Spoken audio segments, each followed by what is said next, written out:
खैबर पख्तूनख्वा की हद तक पाकिस्तान के जो पाकिस्तान तहरीक इंसाफ के अवाम, ख़ास तौर पे यूथ जो है वो निकली हुई है। पंजाब में भी एक्टिविटीज़ शुरू हो चुकी हैं और पंजाब भी निकल रहा है आहिस्ता आहिस्ता। और आलिया हमज़ा जो हैं उन्होंने अच्छा काम किया है और उन्होंने लोगों को मोबिलाइज़ किया है, क्योंकि वो खुद मोबिलाइज़ हुई हैं, खुद निकली हैं, सड़कों पे निकली हैं, गई हैं, लंबी जेल काट के आई हैं और जेल का खौफ और कैद का खौफ उनका ख़त्म हो चुका है। इमरान खान साहब ने उनको टास्क दिया है और वो उस टास्क को भरपूर तरीके से पूरा कर रही हैं। तो आज जो एक्टिविटीज़ हुई हैं, आज मैंने देखा है, फुटेजेस देखी हैं, तो जीटी रोड पर, जो कि जीटी रोड किसी ज़माने में नवाज शरीफ साहब का गढ़ होता था, और जब नवाज शरीफ साहब को बरतरफ किया गया तो उन्होंने मोटरवे के बजाय जीटी रोड के ज़रिए लाहौर वापस जाने का फ़ैसला किया था और नारा लगाया था, मुझे क्यों निकाला, और फिर दूसरा लगाया था कि वोट को इज़्ज़त दो।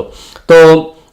उन्होंने अपना रास्ता छोड़ दिया और जीटी रोड पे उनका इस्तकबाल भी हुआ था, लोगों ने उनको वेलकम भी किया था, क्योंकि वोट को इज़्ज़त दो के वोट नारे में बड़ी अट्रैक्शन थी। लेकिन वक्ती फ़ायदे के लिए मरीम साहबा ने, नवाज शरीफ साहब ने, शहबाज शरीफ साहब ने अपनी चमड़ी और दमड़ी बचाने के लिए, अपनी दौलत बचाने के लिए, अपना कर्रफर बचाने के लिए डील कर ली और डील करके उन्होंने सारा कुछ मिलियामेट कर दिया। अब वो अवाम जो कि वोट को इज़्ज़त दो वाले चाहते थे, वो सारे के सारे शिफ्ट हो चुके हैं पाकिस्तान तहरीक इंसाफ इमरान खान साहब के साथ, क्योंकि इमरान खान साहब जो हैं वो उन्होंने साबित कर दिया है अमलन 3 साल की मुसलसल जिद्दोजहद से, और तकरीबन 2 साल होने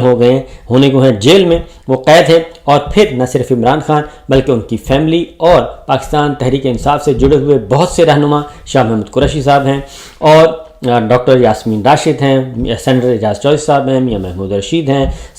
उमर सरफराज हैं, सब के सब जो हैं, जितने भी हैं, वो जेलें काट रहे हैं और मज़ाहमत कर रहे हैं और कलमा हक बुलंद किए हुए हैं। इसलिए पाकिस्तान के अवाम उनके साथ जुड़ चुके हैं।